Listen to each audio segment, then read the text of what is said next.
Hello friend, D लाल art classes में आपका स्वागत है। आइए एक नया प्रैक्टिस सेट हल करते हैं। ये बहुत इम्पोर्टेंट प्रैक्टिस सेट होने वाला है। 25 क्वेश्चन की शॉर्ट वीडियो आने वाले आगामी एग्जाम की दृष्टि से काफ़ी महत्वपूर्ण होगा। इस वीडियो को आप अवश्य देखें। 26 नंबर क्वेश्चन से लेके 50 नंबर क्वेश्चन तक आज हम आपको हल कराएंगे और व्याख्या सहित हल कराएंगे, बताएंगे आपको।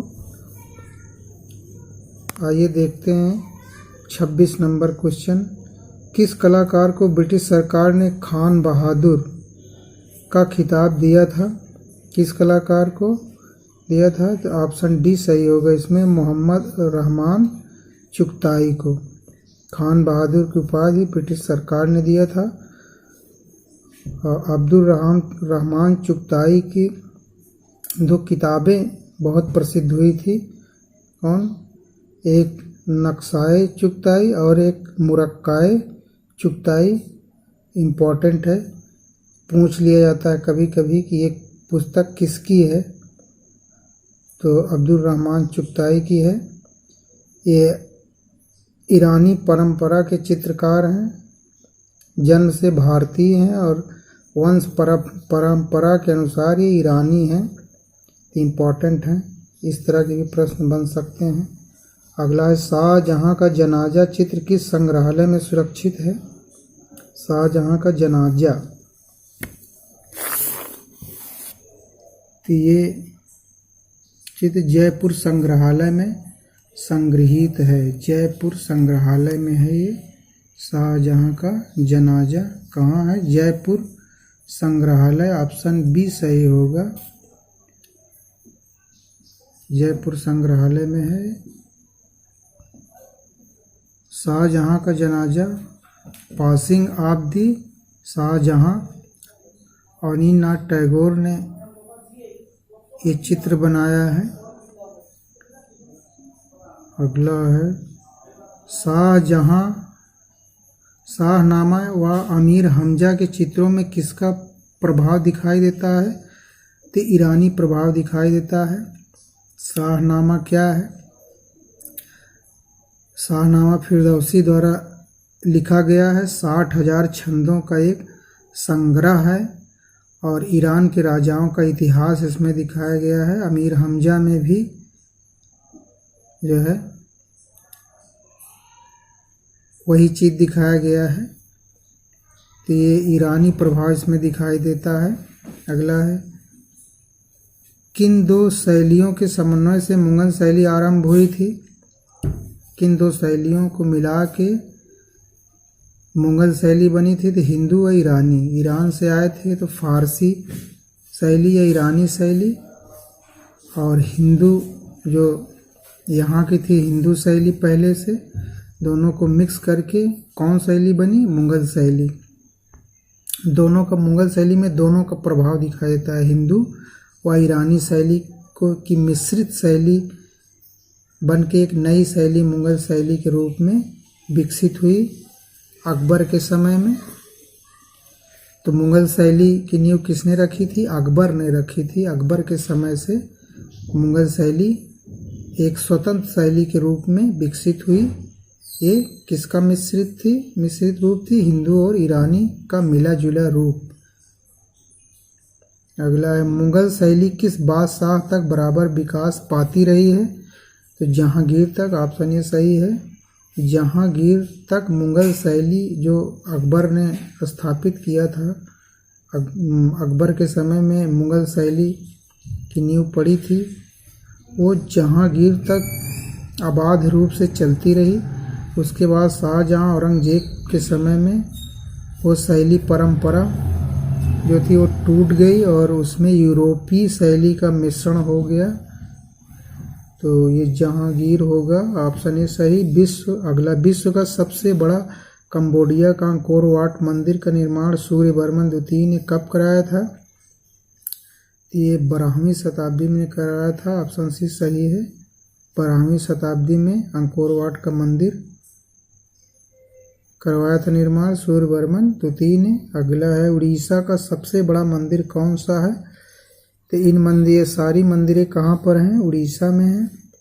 तो इनमें सबसे बड़ा मंदिर ऑप्शन ये जगन्नाथ मंदिर जो पुरी में है, ये सबसे बड़ा है।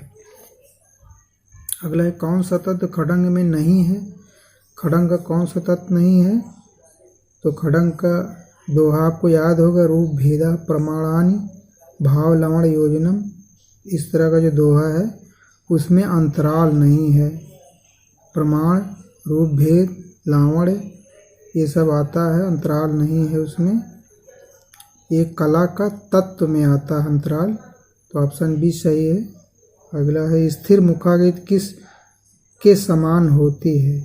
ये किस में नहीं हो, किस में लिखा है तो किसके समान होती है?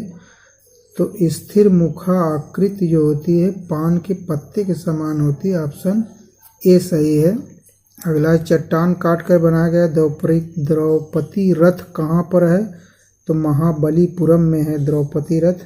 पंच पांडव रथ वहीं पर हैं, उसमें से द्रौपदी रथ सबसे छोटा है। ये एक चट्टान को काट कर एक रथ बनाया जाता था वहाँ पर, एकाश चट्टान को, यानी एक रथ एक चट्टान को काट के बनाया गया है। तो वहाँ पे कई रथ बनाए गए हैं जो है, उसमें से द्रौपदी रथ जो है सबसे छोटा है। कहाँ पर है? महाबलीपुरम तमिलनाडु में है। उसमें से भीम रथ, अर्जुन रथ, युधिष्ठिर रथ इस तरह के हैं, एक उसमें से द्रौपदी रथ भी है। अगला है बिरला मंदिर कहाँ स्थित है? लक्ष्मी नारायण मंदिर, इसका नाम भी है बिरला मंदिर का। कहाँ पर स्थित है? दिल्ली में है। लक्ष्मी नारायण मंदिर कहाँ है? दिल्ली में है। ये गुजरात के लक्ष्मी नारायण मंदिर की तरफ से बनाया गया है, दिल्ली में है। अगला है कला मस्जिद कहाँ स्थित है? कला नहीं है, काली मस्जिद लिखा होना चाहिए। काली मस्जिद कहाँ पर है? ये दिल्ली में है। ये काली मस्जिद दिल्ली में है। सल्तनत कालीन सुल्तानों के द्वारा बनाई गई थी।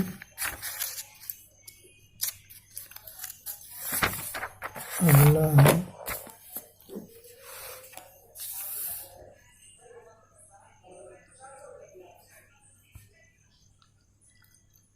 सर्वप्रथम घनवादी शैली अपनाने वाले भारतीय कलाकार कौन हैं? घनवादी शैली, तो ये गगनेन्द्र नाथ टैगोर हैं। घनवादी शैली अपनाने वाले सर्वप्रथम कौन है? गगनेन्द्र नाथ टैगोर, सबसे पहले इन्होंने अपनाया। गगनेन्द्र नाथ टैगोर को भारत में घनवादी शैली का जनक भी कहा जाता है। इसके बाद एन.एस. बेंद्रे, सबरवाला, राम कुमार, इन सब ने भी घनवादी शैली में चित्रण किया है। जाज क्रीट, हुसैन, सबरवाला, राम कुमार, ये सब घनवादी शैली के ही चित्रकार हैं। लेकिन सबसे पहले पूछा जा रहा है सर्वप्रथम तो गगनेन्द्र नाथ टैगोर। अगला है कला पत्रिका नंदन कहाँ से प्रकाशित होती थी? तो कला भवन शांति निकेतन से प्रकाशित होती थी। अगला है government college of fine art Indore से संबंधित कलाकार कौन है? ये सभी हैं, एन.एस. बेंद्रे हैं, एम.एफ. हुसैन, देवकृष्ण, लोग सभी हैं। ये देवलाली कर इनके सबके गुरु थे। ये Indore government college of fine art Indore में ये बेंद्रे, कृष्ण, देवकृष्ण और एम.एफ. हुसैन ने शिक्षा पाई थी। किसके सानिध्य में? देवलाली कर के सानिध्य में पाई थी। अगला है भारत देश का राष्ट्रीय चिन्ह क्या है? भारत देश का राष्ट्रीय चिन्ह जो है वो सारनाथ के सिंह शीर्ष से लिया गया है। सारनाथ के सिंह शीर्ष से उसी को राष्ट्रीय चिन्ह माना गया है। उसमें 4 सिंह जो हैं पीठ सटाए चारों दिशाओं में देख रहे हैं, वही राष्ट्रीय चिन्ह है। पहली बार गौतम बुद्ध को ज्ञान प्राप्त होने के बाद पहला उपदेश कहाँ दिया था? सारनाथ में दिया था। तो वहीं से सारनाथ के सिंह शेर से लिया गया है। अगला है, कौन सा स्थान गुप्तकालीन मूर्ति कला का केंद्र नहीं है? ये पाटलिपुत्र नहीं है, बाकी मथुरा, सारनाथ, नालंदा ये गुप्तकालीन मूर्तिकला केंद्र थे, पाटलिपुत्र नहीं था। अगला है, कौन से 2 कलाकारों ने ज्यामितीय चलन, चमकदार रंगों तथा तकनीकी का समावेश अपने चित्रों में किया? तो ये पाब्लो पिकासो और जॉर्ज ब्राक ने किया था। ये किस प्रकार के थे? घनवादी चित्रकार थे। घनवाद के जनक कौन थे? पिकासो और ब्राक थे। तो इनके चित्रण में ये सारी विशेषताएं मिलती हैं। अगला है, प्रसिद्ध चित्रकार आरा की दत्तक पुत्री कौन थी? रुखसाना पठान थी। ऑप्शन डी सही है, रुखसाना पठान। आरा KH आरा जो है आजीवन अविवाहित थे और ये रुखसाना पठान को गोद लिया था, उनकी दत्तक पुत्री थी। तो इस तरह का प्रश्न पूछ सकता है, निम्न में से कौन चित्रकार आजीवन विवाहित रहा है? तो KH आरा थे। अगला है, जहांगीर द्वारा निर्मित पहली इमारत किसे माना जाता है? तो अकबर का मकबरा कहाँ है? सिकंदरा में है। आगरा से 5 मील दूरी पर दिल्ली जाने वाली रोड पर यह मकबरा बनाया गया था, जहांगीर द्वारा निर्मित है, बनाया गया था। जहांगीर काल की पहली इमारत कौन थी? अकबर का मकबरा थी। कहाँ पर है? सिकंदरा में है। आगरा से 5 मील दूरी पर यह सिकंदरा स्थान है जहाँ पे बनाया गया था।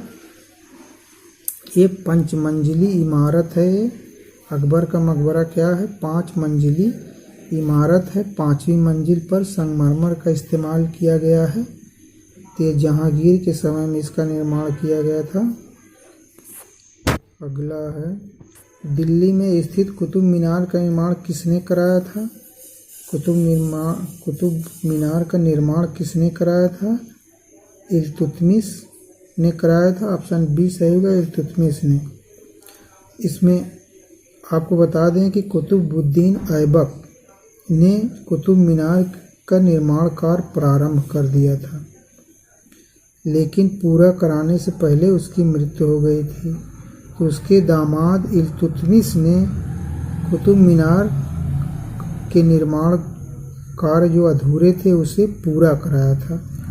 तो पूरा करने का कार्य इसने किया था, निर्माण शुरू इसने कर दिया था कुतुब मीनार का। तो ये 5 मंजिली इमारत है। ये इसमें 5 मंजिला है बनी इमारत है। अगला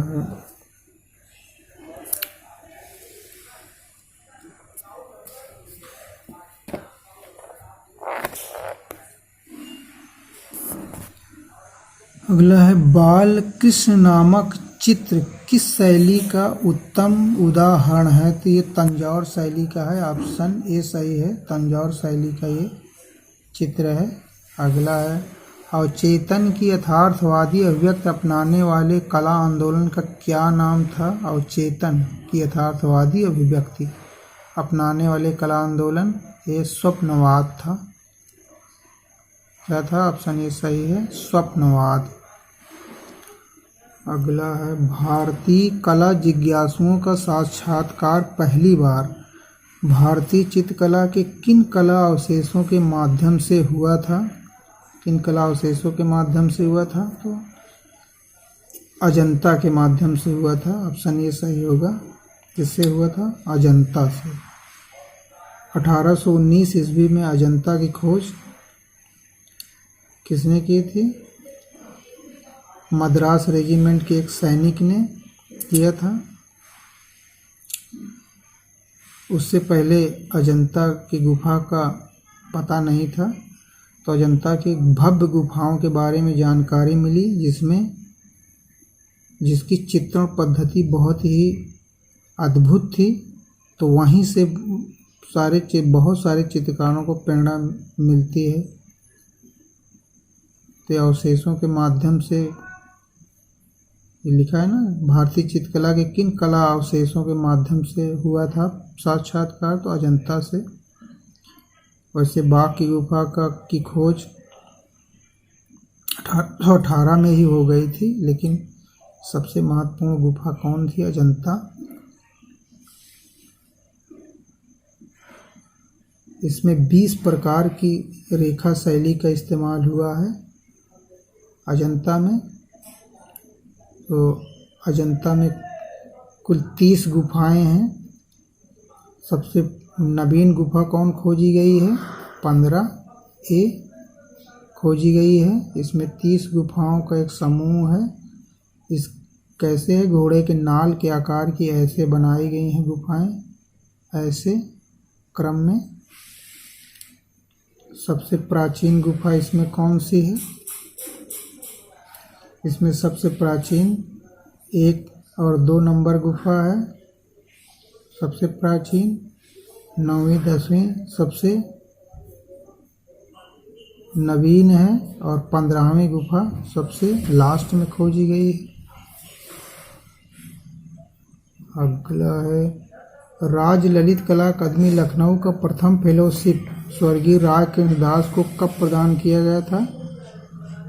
ये 1971 ईस्वी में प्रदान किया गया था। राज ललित कला अकादमी लखनऊ का प्रथम फेलोशिप इन्हें दिया गया था। तो एक ललित कला अकादमी, राष्ट्रीय ललित कला अकादमी है, एक राज ललित कला अकादमी है, ये लखनऊ में है। राष्ट्रीय ललित कला अकादमी कहाँ है? दिल्ली में है। कब स्थापना हुई थी दिल्ली वाले की? तो 1954 में हुई थी। बस फ्रेंड्स, आज यहीं तक। ये शॉर्ट वीडियो काफ़ी महत्वपूर्ण है। इसमें या तो आए हुए प्रश्न हैं इस वीडियो में, या तो इनकी आने की प्रबल संभावना है। इसलिए आप इस वीडियो का कई बार ज़रूर देखें। यदि वीडियो अच्छी लगे तो आप लाइक, सब्सक्राइब और शेयर ज़रूर कर दें। सब्सक्राइब करने और शेयर करने में आपको कुछ नहीं लगता है, लेकिन हमारा हौसला अफजाई हो जाएगा, ताकि हम और लगन से वीडियो बना के आपको दे सकें। मिलते हैं नेक्स्ट वीडियो में।